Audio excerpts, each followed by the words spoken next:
I was sitting at my desk, drowning in the usual flood of emails, when my phone buzzed. A message from Sarah. It wasn't unusual for her to message me during the day, though lately, our conversations had been nothing more than obligatory exchanges. Pick up groceries. Don't forget the dry cleaning. I'll be home late. The warmth that once filled our messages had faded into routine, into silence. But this was different. It was a video. I tapped the screen, expecting, what? A casual update from her trip? A scenic shot of the ocean? But as soon as the footage started rolling, I knew something was wrong. There she was, Sarah, standing on a beach, the sunlight kissing her bare shoulders, the wind playing through her hair the way I used to. She was smiling, a kind of smile I hadn't seen in years. But she wasn't alone. A man stood beside her. Younger, lean, athletic, the type of guy who didn't yet know the weight of responsibility.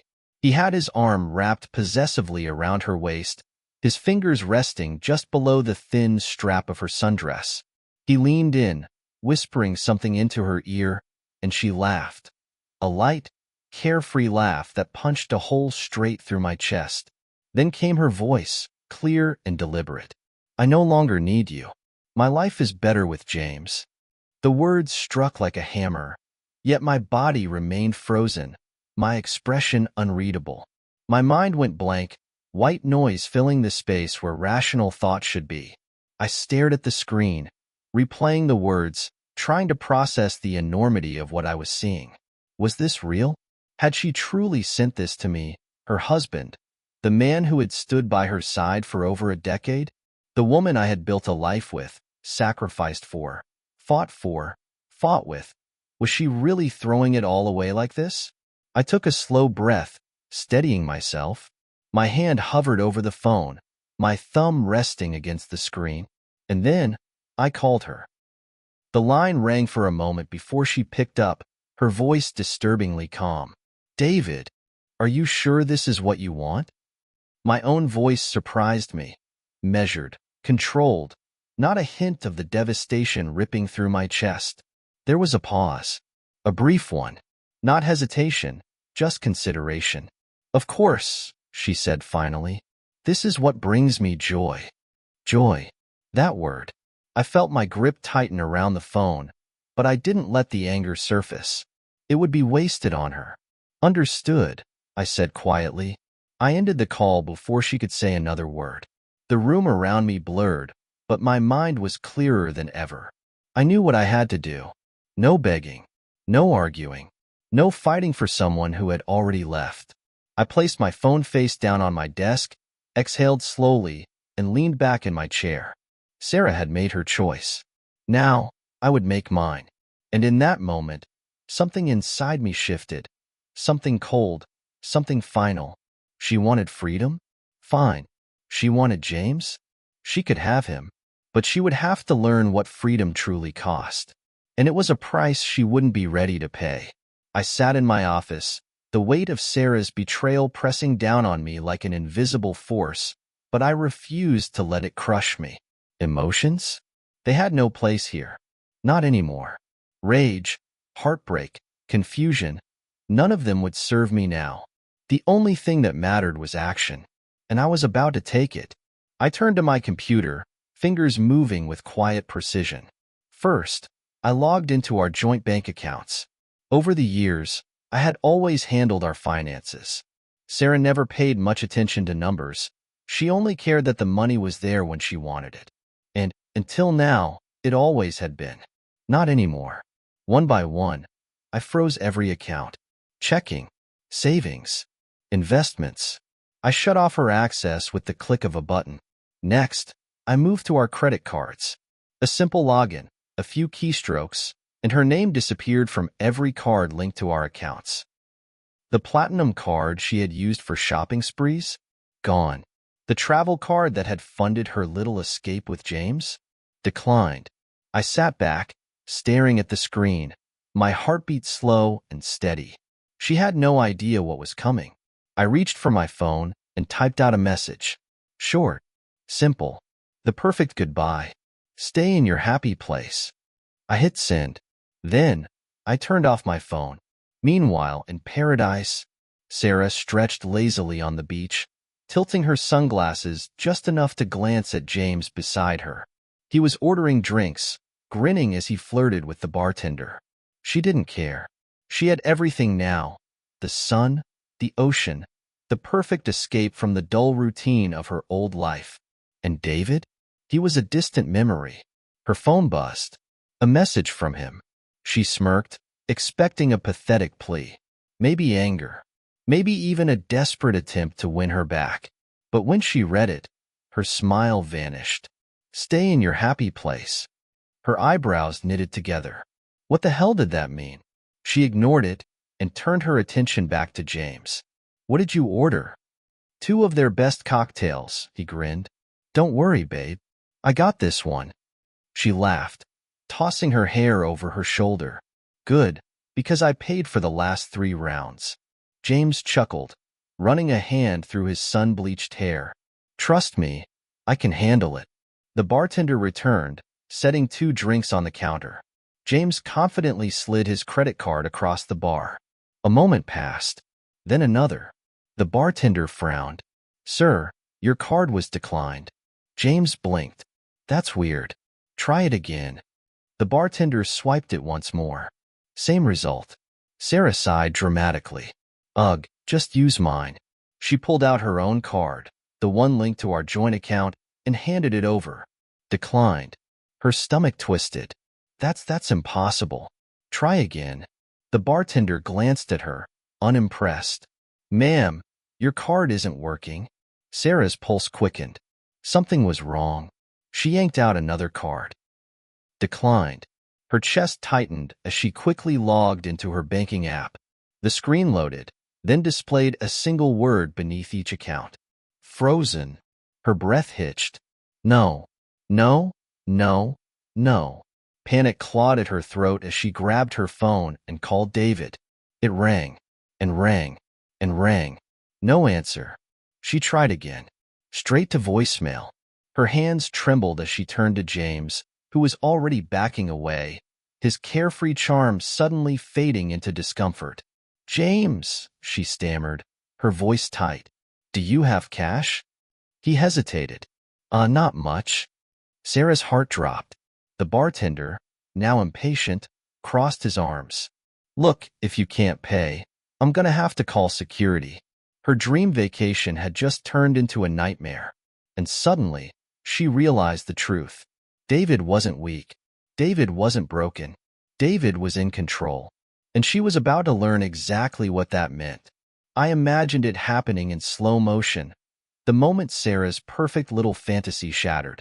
One moment, she was sipping cocktails by the ocean, basking in the glow of her newfound freedom. The next, she was staring at the bartender in disbelief. Her cards declined, her options slipping away like sand between her fingers. And James? The charming, confident, fun-loving boy she had chosen over me? He was about to show her exactly who he really was. Maybe it's just a glitch, Sarah muttered, forcing a nervous laugh as she refreshed her banking app. Frozen.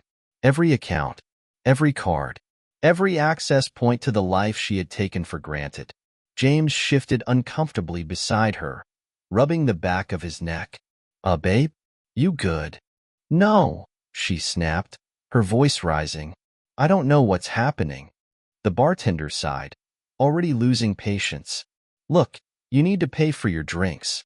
Now. Sarah turned to James, reaching for his hand. Just cover this, okay? We'll figure it out later. James hesitated. Then, with an awkward cough, he pulled out his wallet. A few crumpled bills. A single, nearly maxed-out credit card. The bartender gave him a look. Not enough. James let out a nervous chuckle. So, how about we just pay or leave? A deep flush spread over James's face, but he didn't argue. Instead, he grabbed Sarah's hand and pulled her away from the bar, mumbling, Come on, let's go. Sarah jerked her hand free. Go where, James? We still have 3 more nights here. What about the hotel? The flights? We don't have any cash. James groaned. Why are you acting like this is my fault? Because we wouldn't be in this mess if you had any money, she snapped. His expression darkened. Oh, so now I'm just your wallet? That's why you left your husband, huh? Sarah's stomach twisted. She had once thought of James as an adventure, a wild and reckless escape from the predictable life she had with me. But now, she saw the truth. James wasn't a man. He was a boy.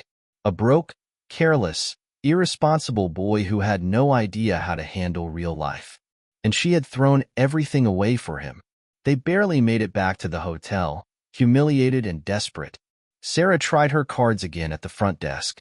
Still frozen. James, growing more impatient by the minute, sighed loudly and flopped onto the bed. Guess we're stuck, he muttered. Sarah ignored him and grabbed her phone. She had one last option. She called me. The first time, I let it ring. The second time, I watched as her name lit up my screen. The third time, I answered. Silence. I could hear the tremble in her breath before she finally spoke. David. Her voice was small, weak, so different from the confident, smug woman who had sent me that video. I said nothing. She swallowed hard. I think there's been some sort of mistake. My cards aren't working. My accounts, no mistake, I interrupted. My voice as calm as ever. You made your choice, Sarah. You said James makes you happy. So be happy. David, please, she whispered, panic creeping in. I don't have any money. I can't even book a flight home. A pause. Then, I leaned back in my chair and spoke the words I had waited for her to hear. Not my problem. And with that, I hung up. Let her sit in the ruins of her fantasy. Let her finally understand who had really held her world together all these years.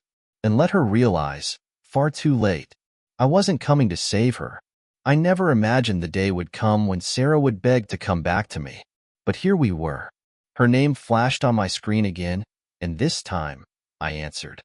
Not because I wanted to hear her excuses, but because I wanted her to hear my silence. David, she whispered, her voice raw with desperation.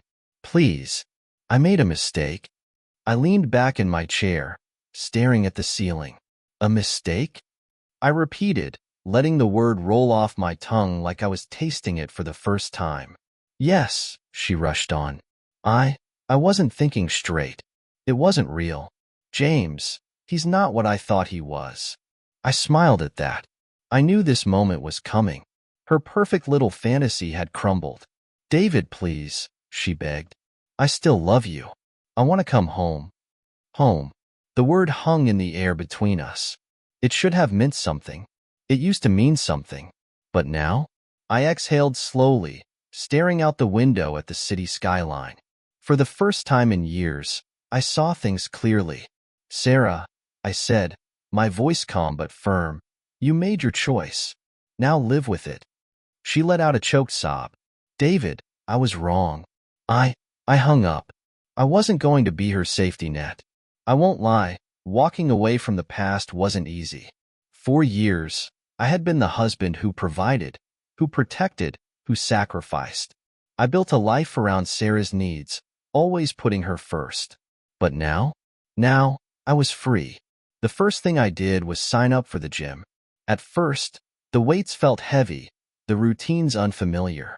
But with every rep, every mile on the treadmill, I felt something I hadn't in a long time. Strength, control, power over my own life. Then, I reconnected with old friends. The ones I had pushed aside to make time for Sarah. David? Damn, man. Where have you been? Long story, I said, laughing as we clinked our beer glasses together. And it was. A long, messy story, but one that no longer defined me. I didn't go looking for her. It just happened. It was at a cafe, of all places. I had just finished a workout and stopped in for coffee when I heard a familiar voice. David. I turned around, and there she was, Emily. We had known each other years ago, back in college. She was the kind of woman who had always been warm, steady, effortlessly kind. And now, standing there, smiling at me, I felt something I hadn't felt in a long, long time. Something real. Wow, it's been forever, I said, smiling back. She tilted her head, studying me. You look different. In a good way. Yeah, I nodded, chuckling. I guess I am. For the first time since Sarah's betrayal, I realized I wasn't just moving on. I was moving forward. And I wasn't looking back.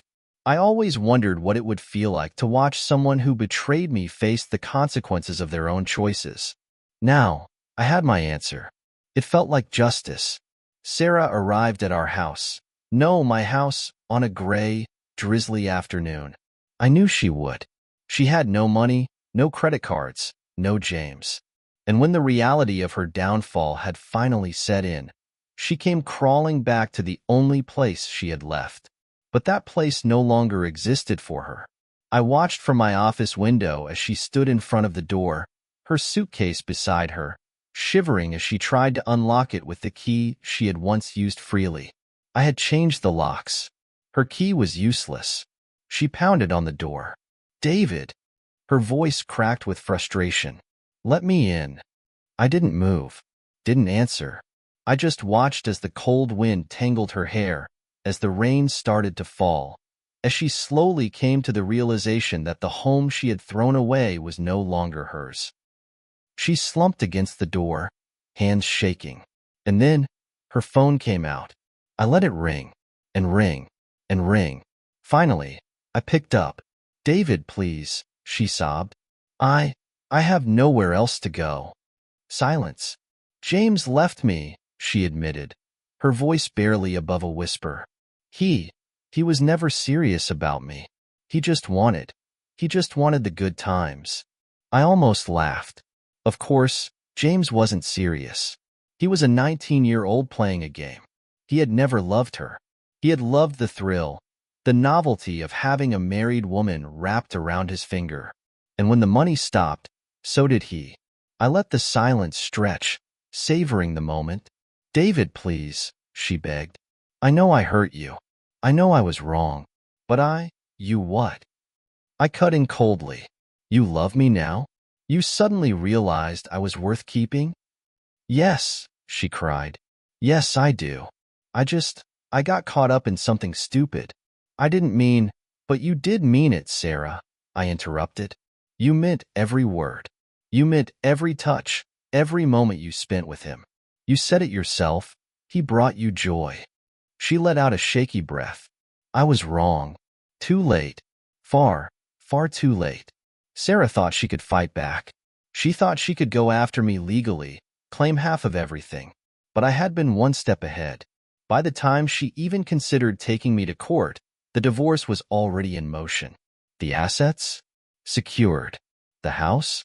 In my name alone. She got next to nothing. And the moment she saw those papers, her face drained of color. David, she whispered, her hands trembling as she flipped through the pages. It's done, I said, watching her. Sign them. Tears slipped down her face. I don't want a divorce. I chuckled, shaking my head. Now you don't. She clenched her jaw, as if she wanted to argue. But what could she say? She had made her choice. She had thrown me away. And now she was the one left with nothing. While Sarah was drowning in the ruins of her own making, I was thriving. I wasn't the same man she had left behind. I was stronger, smarter, unshackled. The gym became my temple. The weights that once felt heavy now felt like nothing. My body was leaner, my mind sharper. I spent my days working, my nights laughing with friends. I took trips, real ones, not stolen escapes filled with lies. And then, there was Emily. She was different from Sarah in every way. Genuine, kind, effortless. She saw me, really saw me. I had wasted years believing Sarah was the best I could do. I was wrong. And as I stood on my balcony that evening, feeling the weight of my past finally slipping away, I realized I wasn't just free. I was finally alive. Some endings don't come with a dramatic explosion. Some don't come with screaming, or slammed doors, or bitter curses flung into the air. Some endings are quiet, cold, final. Sarah stood in front of me, her eyes red and hollowed with regret. I could tell she hadn't been sleeping. The woman who once dripped with confidence now looked lost. "David," she started, her voice hesitant. "I just want to talk." I nodded, folding my arms. "So talk." She swallowed, looking down at her hands. "I made a mistake," she admitted, voice trembling. "I thought I wanted something else. I thought I needed more. But she exhaled shakily. "I was wrong." For a moment, I just looked at her. This was what I had once wanted, wasn't it? For her to see the truth. For her to come crawling back, admitting that I had always been enough. But as I stood there, watching her unravel, I felt nothing. No anger, no hatred, no desire to hurt her the way she had hurt me. Just indifference. And in that indifference, I found my answer. "I don't hate you, Sarah," I said, my voice calm. "I don't even resent you anymore. But we're done." She sucked in a breath. "David, no," I cut in. "You made your choice and I made mine." Tears welled in her eyes. "But I love you." I let out a quiet laugh, shaking my head. "No, Sarah," I said softly. "You don't." She opened her mouth to protest, but I didn't give her the chance. "Love isn't something you throw away when something new excites you," I continued. "Love isn't selfish. Love isn't betrayal." She flinched, the weight of my words settling in. For years, I had believed we were building something unshakable, that despite all the ups and downs, we would always choose each other. But in the end, only one of us had truly believed in it, and the other had walked away the moment something more thrilling had come along. I stepped back, glancing at the divorce papers resting on the table between us. "You wanted freedom, Sarah," I said. "Now you have it." Her lips trembled. "I don't want freedom anymore." I smiled, a small, knowing smile. "But I do." Sarah walked away that evening. And this time, I didn't watch her go with heartbreak. I didn't feel the crushing weight of loss or the suffocating pain of betrayal. I felt light, because I had already moved forward. And as I sat on my balcony later that night, sipping a glass of whiskey while Emily's laughter echoed from my phone, I realized something. I hadn't just survived Sarah's betrayal. I had won. And she had paid the price for her freedom, a price she hadn't realized was too steep until it was too late. If you enjoyed this story, don't forget to like, comment, and subscribe for more gripping tales. What would you have done in David's place? Let me know your thoughts below. And remember, some choices can never be undone. See you in the next story.